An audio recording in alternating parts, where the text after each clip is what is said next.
To tell y'all is, it was a long time ago when a Democrat last held this seat. Let's get a collective whoa. Yeah. But what are we going to do with this information? What does this mean? This means that for us to win and take back Texas, we're going to have to try all sorts of new things and build community. Are you ready to do that, Austin? Are you ready to win, Austin? Beautiful. Now, that's exactly why you have this QR code in front of you. Raise it up if you have it. Let's see it. Oh, we put it away? Yeah, that's totally okay. Mine's crumpled up too.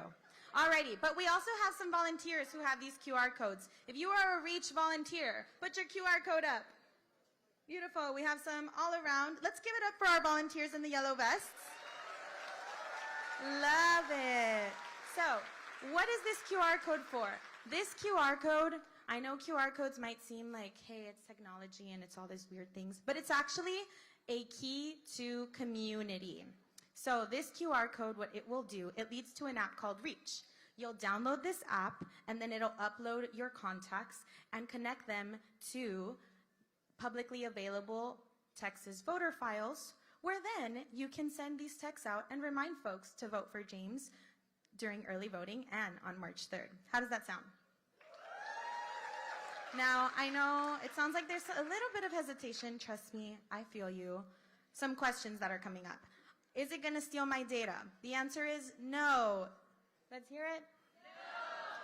No. Is it going to send messages on my behalf? The answer is no. Exactly. Is it going to... No, it won't do that either. Thanks for that question. Love it. Alrighty, y'all. And let me tell you, I do this because I think about someone very important and special in my life. And I want y'all to think about the important and special people in your lives. For me, it's my tia Lupita. She was the hardest working Texan I ever knew. She immigrated here and was the first person in my family to immigrate. To Houston, all by yourself, very tiny, older lady. Yeah, let's do a collective aw. Yeah, I love my tia Lupita. Do y'all have someone you love? Yes, let's do it. I know y'all have someone you love. Beautiful. So now, are y'all ready to win? Are y'all ready to build community? Are y'all ready to text your friends? Beautiful. So let's make sure we do that. And now we're ready to hear from Williamson County Rep John Busey. Let's give it up for him.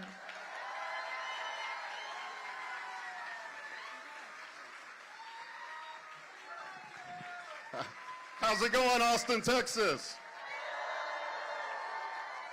I want to first say, I saw in the crowd earlier, I don't know if she's still here, but the next Lieutenant Governor, our good friend and colleague, Vicki Goodwin, was here with us tonight. I'm sure everybody knows who's standing next to me. This is the great State Representative Cheryl Cole, who's here with us tonight. And in just a minute, we're going to hear from the next governor and the next senator from the state of Texas. I'm so excited to be able to be here with all of you. Happy first day of early voting. Who's ready to march to the polls and vote for a better Texas? Who's ready to tell John Cornyn and Ken Paxton and Greg Abbott it's time for your ass to go?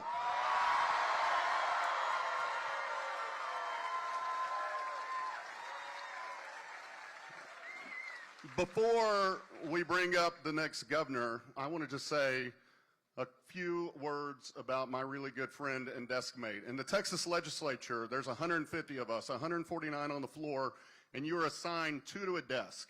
And you spend hours and hours and hours, too much time, sitting next to that person that's your desk mate. In 8 years, we've spent over 600 days and nights as desk mates together. And when you spend that much time with someone, you get to truly know who they are. You get to know James's family, whose mom and dad are somewhere here in the crowd with us tonight, over here to my right. He gets to know my children and my family. We spend a lot of time getting to know deep about who the person is. We're there all night many times. But you also get to know what kind of elected official they are and what kind of fighter they are. When you're at 3 a.m. and votes are being cast and nobody's watching, you get to see who someone truly is. When you watch them that close and personal, you get to know that James Talarico is someone who has never forgotten who sent him to the Capitol, and he's never forgotten who he's there to fight for. He's a fighter, he's savvy, he's better than me with words, he's tactful, he knows how to stand up to power, but he also knows how to work across the aisle to get things done. He's a great friend, he's been a great desk mate, and I can't wait, with the help of this room and rooms just like this all across the state, we're gonna make James Talarico the next U.S. Senator from Texas.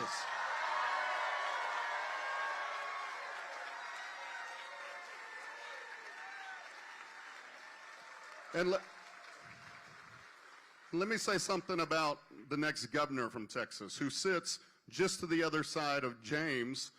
We've spent 8 years in the fight together, fighting for voting rights, standing up to this state's leaders coming after this great city of Austin and fighting to protect it, fighting to protect education and abortion rights and health care access, and making a better Texas for all, because if we elect a new governor, we can make these things true. We can work together to make sure that Texas is no longer bought and paid for, but that Texas is a state that can be as good as its promise, and that the table can be big enough for every single one of us. Help me welcome to the stage the next governor of Texas, Representative Gina Hinojosa. Good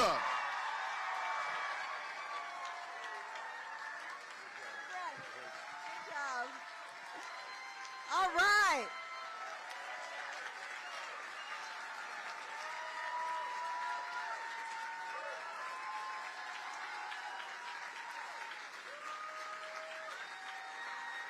Thank you. Thank you. Well, I am Gina Hinojosa, and I am running to be the next governor of Texas. But what you should know about me is that I never meant to run for any office. In fact, before I married my husband 26 years ago, I made him promise. Yes, let's clap for 26 years of marriage. I made my husband John promise to never run for office himself. Isn't that right, Mark Strama? Where are you? Mark was in my wedding. But here's what happened. My son, Mateo, was in kindergarten, and his school was about to be shut down. And as a mad mom, I felt compelled to do everything I could, and I ran for the school board, and I won, and we saved our neighborhood schools from being shut down.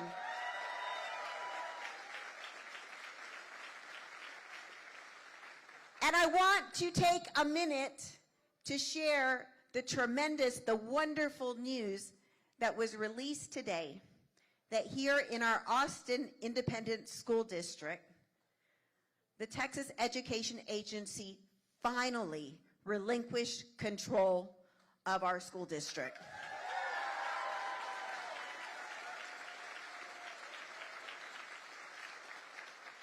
That was due to a lot of hard work by AISD teachers, school board members, administration, lots of parents. Let's take a minute and give it up for their hard work. They had to walk a tightrope to make this happen. And now our schools are again free and independent. With the exception of the banned books and the muzzle teachers and the Christian nationalism that is indoctrinated within our schools, yes, let's boo that. Our schools are free. I thought I would stay there for a long time. We did great things for kids on the Austin ISD school board, but then I realized that the reason why our schools are shutting down in Austin and all over this state is because the state, under Greg Abbott's leadership, they take our money, boo, and they don't invest it back in our schools and our community. So I got mad again, and I felt compelled to do everything I could about it, and I ran for the Texas House, and I won. And thank you to all of you who helped me with those successes. Thank you so much. And for the last almost 10 years, I have been in the House. I have been working with my colleagues, John Busey, Cheryl Cole, Vicki Goodwin, James Talarico. We have been in the trenches, fighting the fight, playing defense, and really punching above our weight in lots of ways. We are a scrappy bunch.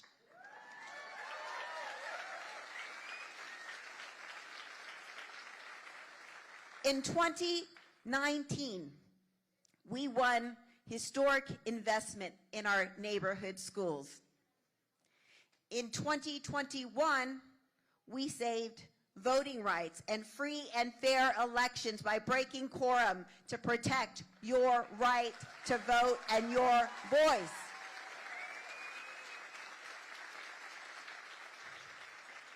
In 2023, I was proud to co-chair the effort with James Talarico to fight Greg Abbott's voucher scam, and we beat Greg Abbott's voucher scam. That regular session, that first special session, that second special session, that third special session, and that fourth special session.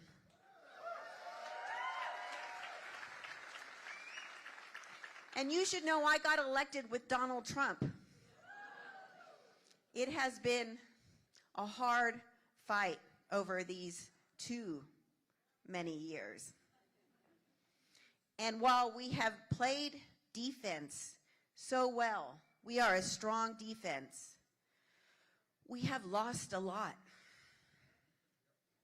Just this year, we lost the fight against vouchers because Greg Abbott, when he lost in 2023, he got mad and he went in, he put in $1 million against each of those Republicans who voted with us in defense of our neighborhood public schools and who voted against the voucher scam. And also, just this last year, they redistricted the congressional seats to gain 5 more Republican seats in Congress. Again, we fought hard. We punched to get above our weight. We went to California. Gavin Newsom, they did their thing all over this state. Democrats were inspired by our fight and did what they could to protect their people within their own states. Don't forget Virginia, too. And Virginia, yes, big wins there. Big wins all over this country, in fact. And so while our defense has been important, we've lost too much and we have no more to give. And that's why I made the decision that I was going to go on the offense. And that's why I'm running to be the governor of Texas.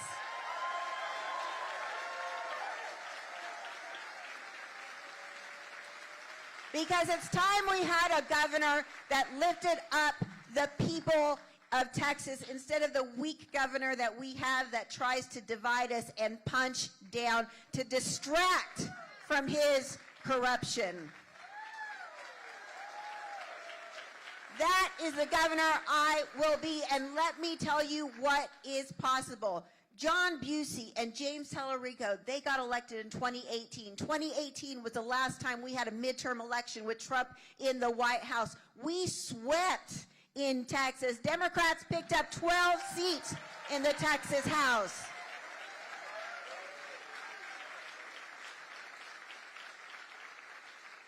Because the timing was right. Let me tell you, that night, we were watching election returns. That night, that election night, and I remember one of my colleagues saying, wait, is that the one with the blue hair who won? And it was the one with the blue hair who won. But that is what we're about to have in 2026. The timing is right again. The midterm election with Trump in office, and we are seeing it happen all over this state. We saw it happen. We saw it happen just last week, 2 weeks ago in Leander, where they flipped the mayor's seat. We saw it happen. We We saw it happen inside there where they picked up 3 school board seats against big money book banners. And by the way, that new school board that got elected, they put the books back into the library. We saw it happen about 10 days ago in Tarrant County with the election of Taylor Ramette to an open Texas Senate seat. So don't let them tell you it can't happen in Texas, because it already is. And the thing about it is that this 2026 election might be our last best chance to make wins for our communities, for our families, and for ourselves. And let me tell you why. Because by the end of the decade, Texas will gain 4 or 5 more congressional seats, because we are growing faster than all the other states. We are growing faster than the blue states. And so through the next census, we will earn 4 to 5 new congressional seats. Those congressional seats equate to electoral votes. And so here's what happens if we don't flip by the end of the decade, and this midterm election will be our best chance to do that. There cannot be Democratic control of Congress for a generation. And because, again, those congressional seats equate to electoral votes, there cannot be Democratic control of the White House for a generation. And we know this, so do our Republican colleagues, because just within the last week, the chair of the House Redistricting Committee, Todd Hunter, went on an interview and he said, you know what we're going to do in anticipation of that? We're going to start redistricting again in 2027, right after this election. That is the opportunity and, yes, the responsibility on our shoulders in this midterm election. But here's the thing. Here's what Greg Abbott didn't count on when he turned his back on our neighborhood public schools, when he turned his back on the children of Texas, when Greg Abbott turned his back on the people of Texas. He forgot something very important. No matter how hard he tries, no matter how much he wants, he can't gerrymander the governor's election.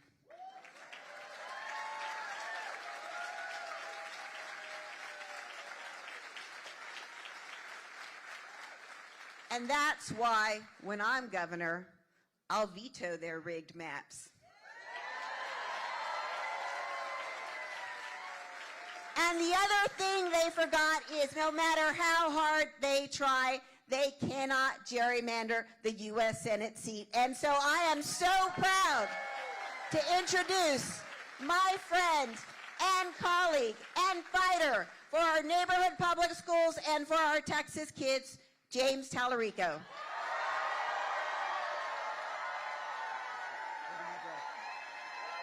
Thank you. Thank y'all. Thank y'all. It's so good to be back in Austin, Texas. Thank y'all. Thank you. Thank you. Thank you. Thank you to Representatives John Busey and Cheryl Cole. Thank you to our next governor, Gina Hinojosa. Thank you to the volunteers in the vests who made this event possible. Thank you to all of you for showing up here on very short notice. Tonight is a very special night. One, I want to wish those who celebrate a happy first night of Ramadan and a happy Lunar New Year. I also, it was mentioned that my parents are here, my mom and my dad. I want to wish them a very happy anniversary, wherever they are. And on this very special night, we are launching our Take Back Texas tour. We are hitting the road.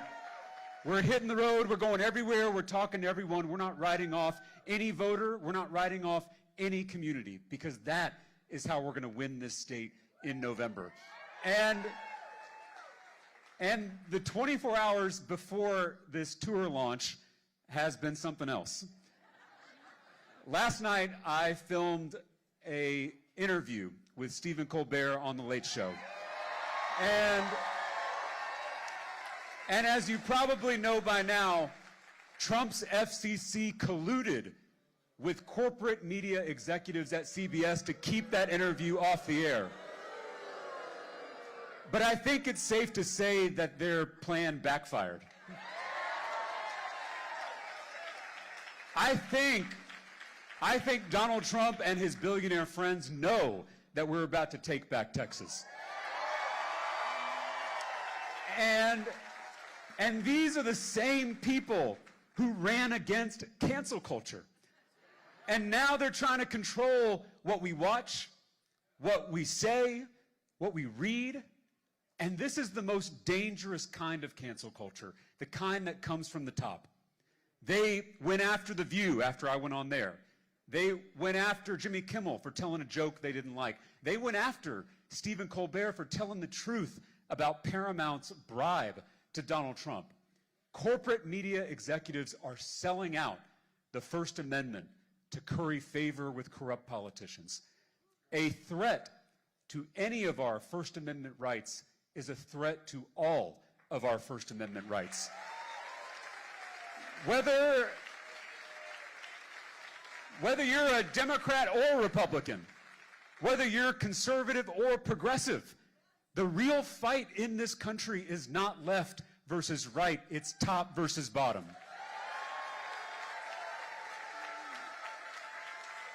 We launched this grassroots campaign for the U.S. Senate 5 months ago in my hometown of Round Rock, Texas.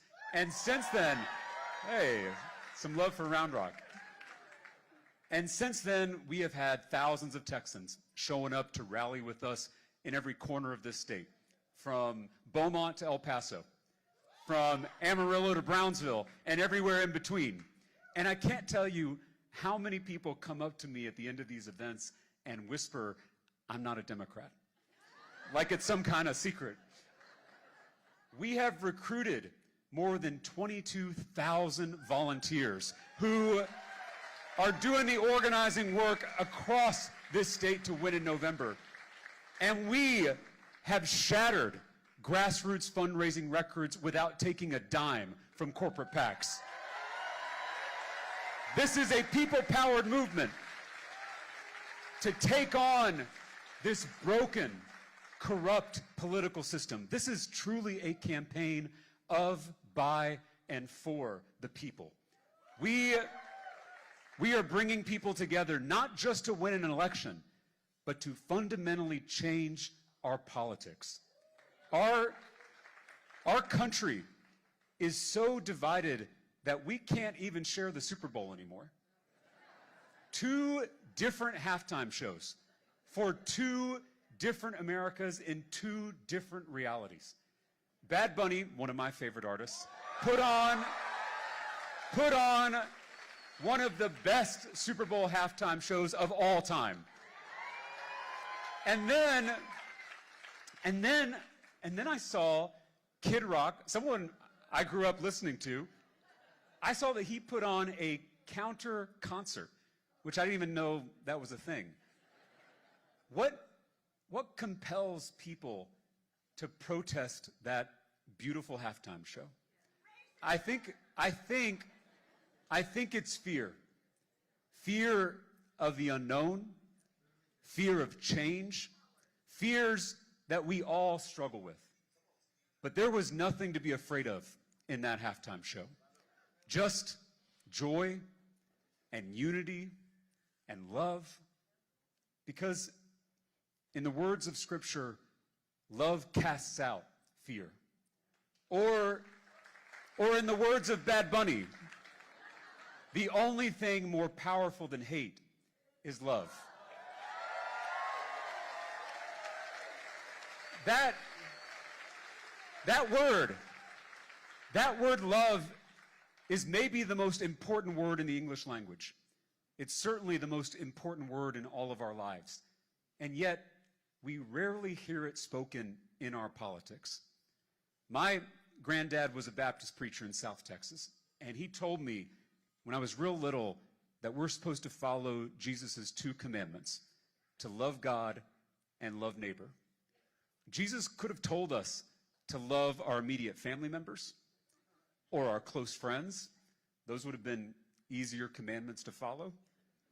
But he told us to love our neighbors, and that's inherently a public thing. It's what led me to public service, first as a public school teacher on the west side of San Antonio, and now as a public official. 8 years ago, I launched my very first campaign for the Texas House back home in Williamson County. And back then, I was told the race was unwinnable. I was told flipping a Trump district was impossible. I was told I was too young. I was told I didn't have the money or the connections to win. I was the underdog in that race. But my neighbors and I, many of whom are here in the room, we ran an aggressive, authentic, unorthodox campaign that brought people together. And on election night, we flipped that district with 51% of the vote. And as a legislator, I have passed major bills to lower the cost of housing, lower the cost of childcare, lower the cost of prescription drugs, including insulin. I am trying to love my neighbors through public policy. I'm trying to make my neighbor's life a little easier and a little better. But that kind of love in our politics is getting harder and harder to find. The reason our politics sucks right now, it's not any one politician. It is the system itself. Think about who was sitting behind the President of the United States on Inauguration Day. Think about who owns the 24-hour corporate media that treats news as entertainment. Think about who owns the social media algorithms that keep us angry and divided. A handful of billionaires have redesigned our politics for their own profit. Us versus them, trolling, owning, name-calling, winning at all costs. It's professional wrestling. And I like professional wrestling, but not in my politics. We all keep watching, we all keep scrolling, we all keep fighting, and they keep getting rich off of it.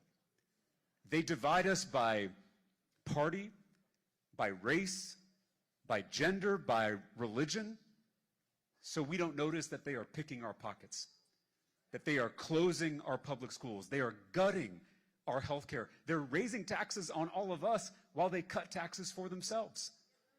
They have literally transformed how we talk to one another, how we learn about the world.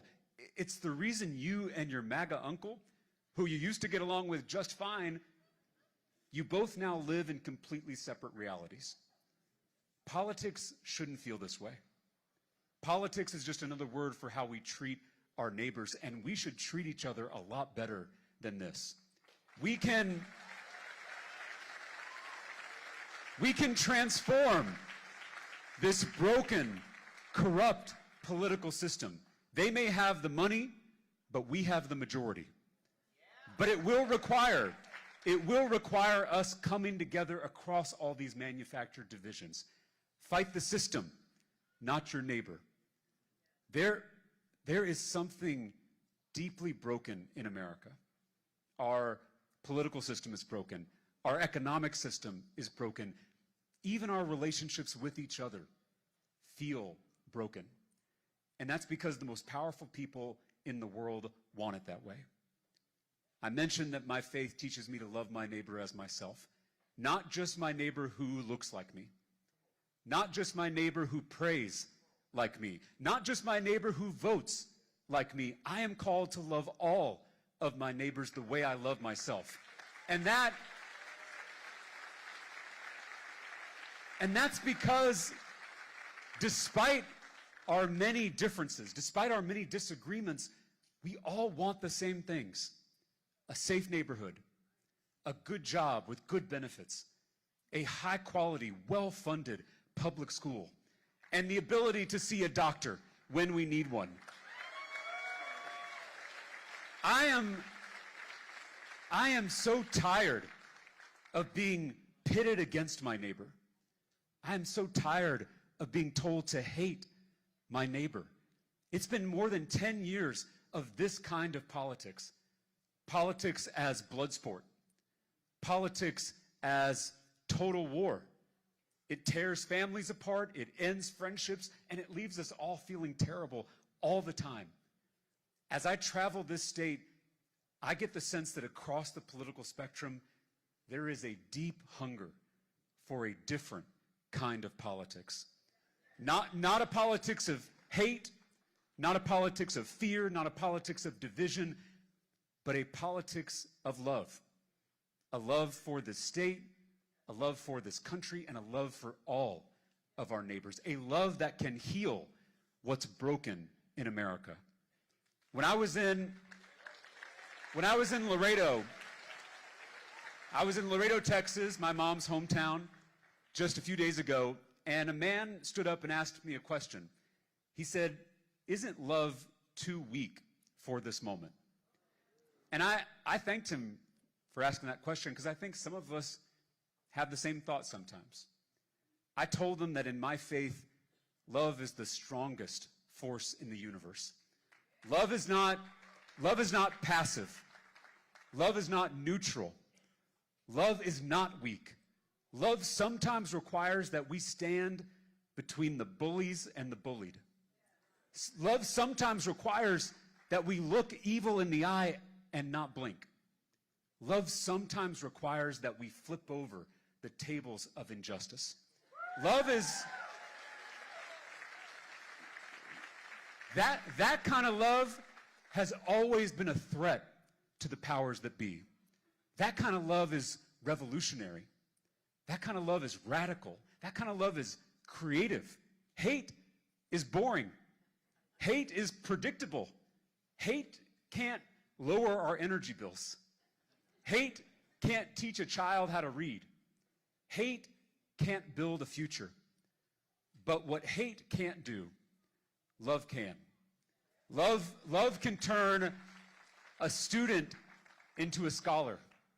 Love can turn an enemy into a friend. Love can turn a campaign into a movement. We will not defeat the politics of division with more division. We can't win that game. We have to change the game.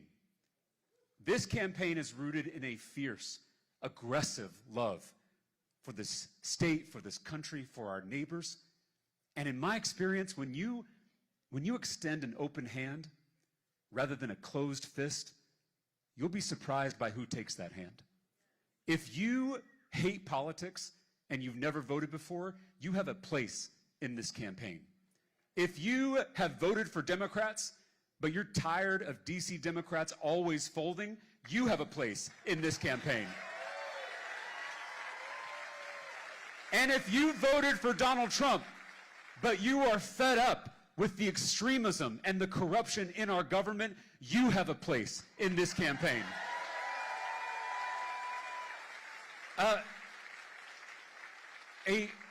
A new kind of politics is possible. It's waiting to be born through all of us. And a movement that radiates that kind of love is unstoppable. And it will win.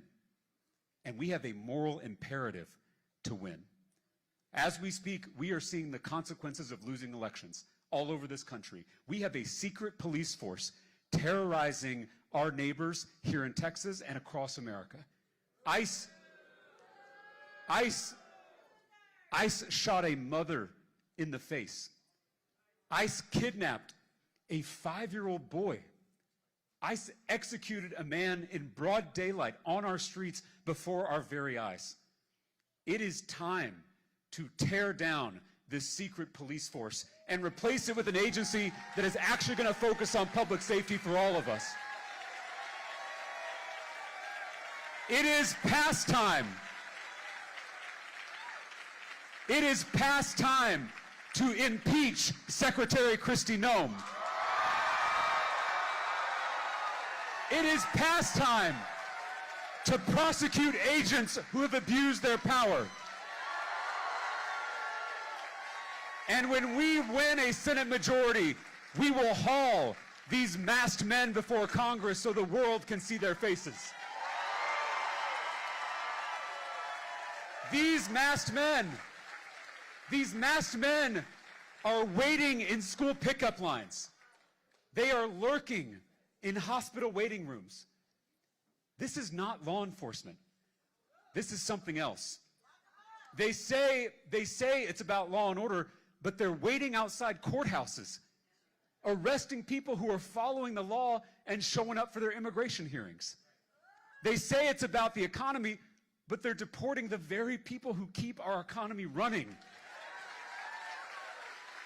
They say it's about illegal immigration, but now they're going after American citizens. This has never been about immigration.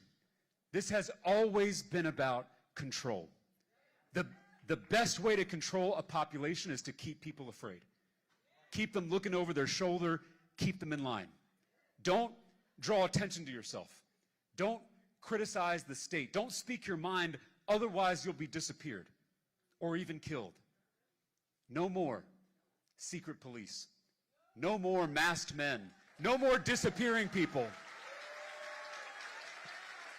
This is the United States of America. We're not supposed to fear our government. Our government is supposed to fear us.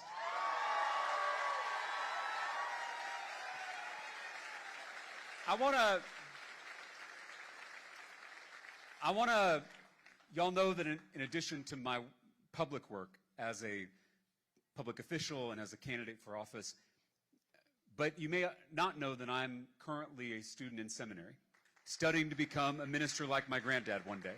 So I know we've covered in this program some heavy topics, and I know things are dark right now, so I thought I would leave you with just a little bit of pastoral care.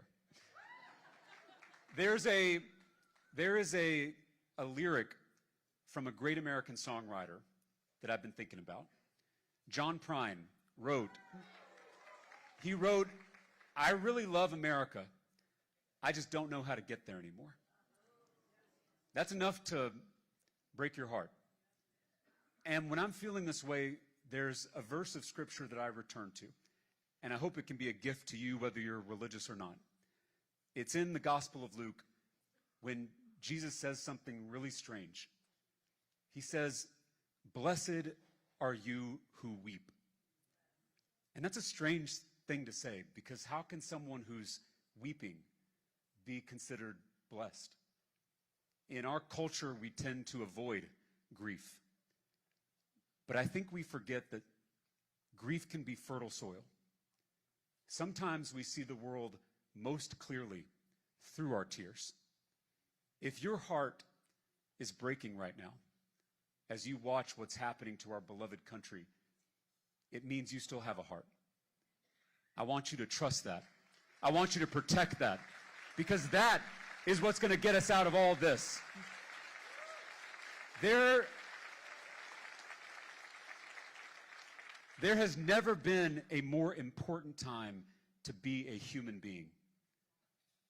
Resistance starts right here, by refusing to mirror the hate and the violence and the inhumanity that surrounds all of us.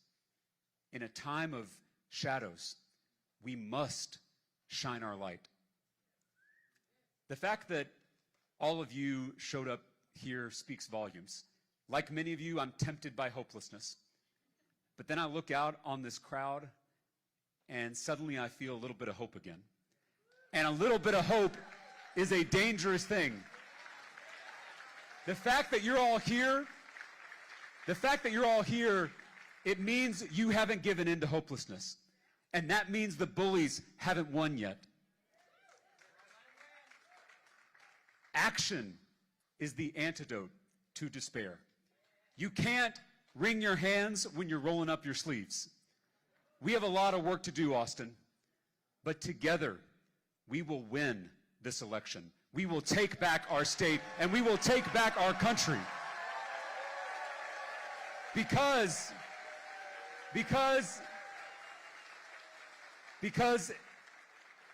in the words of Bad Bunny, the only thing more powerful than hate is love. Thank y'all for being here. God bless you. Thank you for being in this fight. Let's go win this thing. Thank you. Who's ready for pictures? Let's give it up for James Talarico. So we will be doing pictures on the right side of the stage. Can my volunteers raise their hands? On the right side, or your left. So you can make your way to pictures over there. In the spirit of community, we will be here until every single one of y'all gets an opportunity to take a picture. Note on that, James will be live tonight on MS Now, so we will need to take a break. Yeah, let's give it up for MS Now.